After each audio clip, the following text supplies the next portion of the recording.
नमस्कार दोस्तों, मैं हूं आपके साथ साक्षी और आप देख रहे हैं नेक्स्ट 9 लाइव। दोस्तों, आज के प्रोग्राम में मैं बात करूंगी यूपी इलेक्शन के बारे में। जी हाँ, 7वें चरण यूपी विधानसभा चुनाव के पूरे होने के बाद आज रिजल्ट का दिन था। जी हाँ, सुबह से लगातार रिजल्ट की जो तैयारी थी वो हो रही थी, लगातार रिजल्ट की काउंटिंग चल रही थी और लगातार आंकड़े आ रहे थे कि पंजाब में, उत्तर प्रदेश में और बाकी इलाकों में कितने और किसने अपना परचम लहराया है। लगातार सबसे पहले नंबर पर जो हाल ही में सरकार है उसी का परचम लहरा रहा था। जी हाँ, हम बात कर रहे हैं भाजपा यानी भारतीय जनता पार्टी बीजेपी की। उसमें से मंत्री श्री योगी आदित्यनाथ का जो नाम है वो लगातार सामने आ रहा था, उसका चेहरा।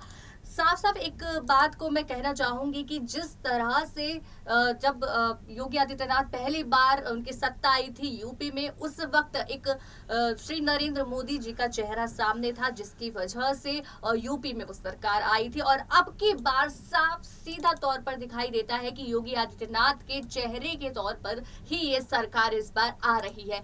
अब फाइनल रिजल्ट आने वाला है जिसका इंतजार है, लेकिन उस इंतजार को आपके सामने हम खत्म करते हैं और आगे की रिपोर्ट में बताते हैं कि आखिरकार रिजल्ट क्या है। अब जी हाँ, किसकी हार हुई है, किसकी जीत हुई है, साफ रिजल्ट आपको यहाँ मिलेगा और कहीं नहीं, सबसे पहले आपको यही दिखेगा। उससे पहले मैं आपको बता दूं कि अखिलेश यादव सपा की साइड से पूरे जोर में है और दूसरे नंबर पर सपा है। जी हाँ, यूपी में कांग्रेस भी नहीं बल्कि सपा दूसरे नंबर पर है। पूरी तरीके से उन्होंने तैयारी की थी, पूरा अपना जो होमवर्क है वो करके आए थे और बहुत ही अच्छे आंकड़ों के साथ दूसरे नंबर पर वो है। उसी के साथ बीजेपी के जो रिजल्ट है वो पहले के अकॉर्डिंग थोड़ा सा कम है, लेकिन ये है कि अभी भी जो यूपी की जनता है वो चाहती है कि बीजेपी सामने आए, बीजेपी फिर से आए और बीजेपी फिर से उनकी जो अपील है, उनकी वादे हैं, उनको पूरा करके दिखाए। इसी के साथ अगर हम पंजाब की बात करें तो पंजाब में कांग्रेस के बारे में भी हम आपको बताएंगे कि चन्नी अब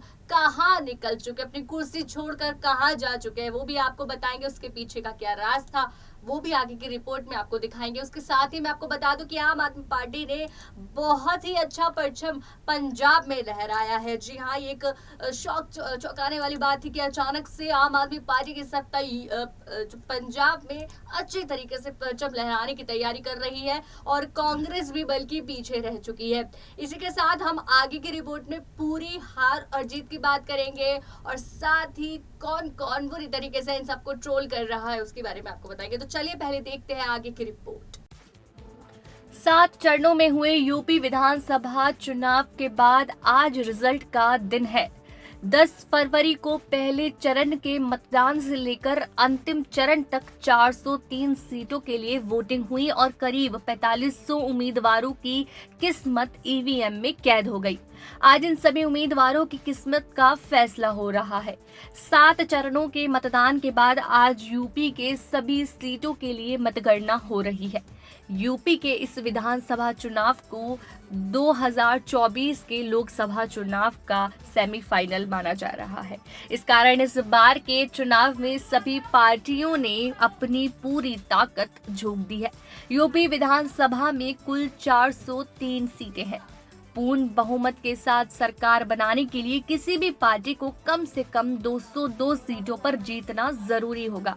इससे पहले 2017 में हुए विधानसभा चुनाव में भाजपा को अकेले 312 सीटों पर जीत मिली थी। इसके बाद पार्टी ने सबसे बड़े प्रदेश की कमान योगी आदित्यनाथ के हाथों में सौंपी थी। आइए देखते हैं कि सीट पर कौन उम्मीदवार जीत रहा है। बता दें कि योगी आदित्यनाथ इस चुनाव में पहली बार विधानसभा के लिए मैदान में उतरे थे। यूपी में लंबे समय से किसी पार्टी को लगातार 2 बार पूर्ण बहुमत से जीत नहीं मिली थी और हर अगले चुनाव में मुख्यमंत्री बदलते रहे थे।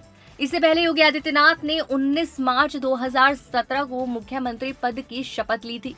सीएम योगी बीजेपी के पहले ऐसे सीएम हैं जिन्होंने उत्तर प्रदेश में 5 साल का कार्यकाल पूरा किया। बीजेपी ने पिछला चुनाव बिना किसी सीएम फेस के लड़ा था, लेकिन इस बार योगी आदित्यनाथ का चेहरा सामने रखकर चुनाव लड़ा गया। यूपी के विधानसभा चुनाव के साथ कुछ दिलचस्प बातें जुड़ रही हैं। अभी तक यूपी के इतिहास में कोई भी नेता 5 साल मुख्यमंत्री रहने के बाद दोबारा सत्ता में नहीं आ पाया। इसी तरह 1985 के बाद कोई भी पार्टी लगातार दूसरी बार सत्ता में नहीं लौटी। तो तीसरी बात है वह अंधविश्वास से जुड़ी है।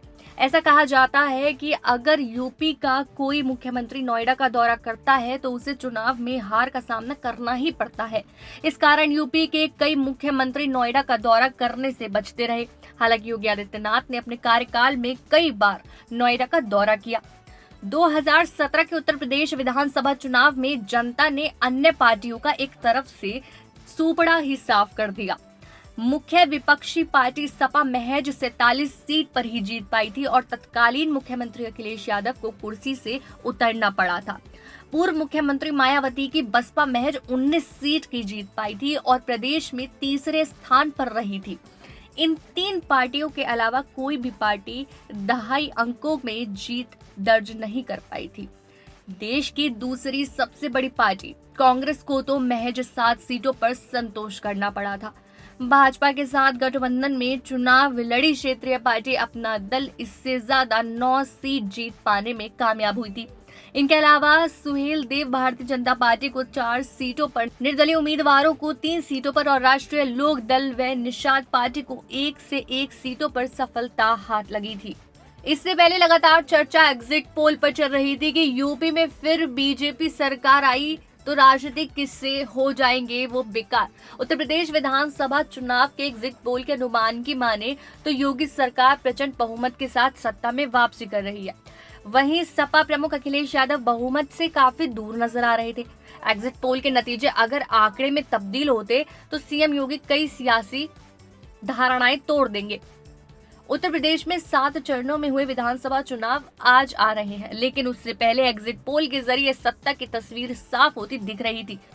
एग्जिट पोल में योगी आदित्यनाथ की अगुवाई में बीजेपी 2/3 बहुमत के साथ सत्ता में वापसी कर रही थी। वहीं एग्जिट पोल में योगी आदित्यनाथ की अगुवाई में बीजेपी 2/3 बहुमत के साथ सत्ता में वापसी कर रही है। वहीं सपा प्रमुख अखिलेश यादव बहुमत से बहुत ही दूर है। एग्जिट पोल के आंकड़े अगर चुनावी नतीजे में तब्दील होते हैं वो यूपी कई सियासी धारणाएं टूट जाएगी। एग्जिट पोल के मुताबिक यूपी में 403 विधानसभा सीटों में से बीजेपी 46% वोटों के साथ 288 से 326 सीटें जीतती दिख रही है। सपा 36% वोटों के साथ 71 से 101 सीटों पर जीत दर्ज कर सकती है। वहीं बसपा और कांग्रेस का सफाया होता नजर आ रहा था और दोनों ही पार्टियां 2.5 का अंक नहीं छू पा रही थी।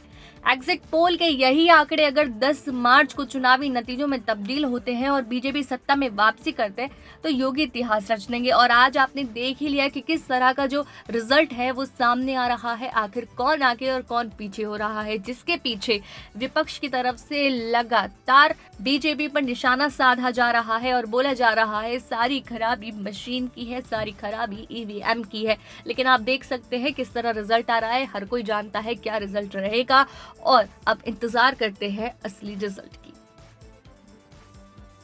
तो जैसे कि आपने इस रिपोर्ट में देखा कि किस तरह से यूपी में भगवा रंग लहरा रहा है। जी हाँ, आपने पूरा आंकड़ा देखा किस तरह से लगातार कई शहरों में जो बीजेपी है उसका डेरा डलने वाला है और लोगों की जो अपील है वो भी साथ में आ रही है कि क्या वो आगे चाहते हैं बीजेपी से। जी हाँ, क्यों वो दोबारा उनको लेकर आए। और इस बार साफ सीधा तौर पर दिख रहा है कि चेहरा योगी थे। पिछली बार तो योगी चेहरा नहीं थे, किसी को नहीं पता था कि उसके पीछे का चेहरा कौन होगा जो बीजेपी आने वाली है। और इस बार साफ तौर पर चेहरा सामने था और लोगों की पूरी उम्मीद थी कि इनको ही हम लेकर आने वाले हैं। इसी के साथ आप देख चुके हैं कि किस तरह से अखिलेश यादव का जो रिजल्ट रहा वो क्या रहा। तो इन सब के रिजल्ट के बीच में आप देख सकते हैं कि किस तरह से अब नेक्स्ट स्टेप लिया जाएगा आगे। अब चुनावों में जो रिजल्ट रहेगा तो उस रिजल्ट के अकॉर्डिंग आगे वो क्या अपनी ड्यूटी पूरी करने वाले हैं तो वो हम देखेंगे। लेकिन उसके लिए हमारे साथ जुड़े रहे,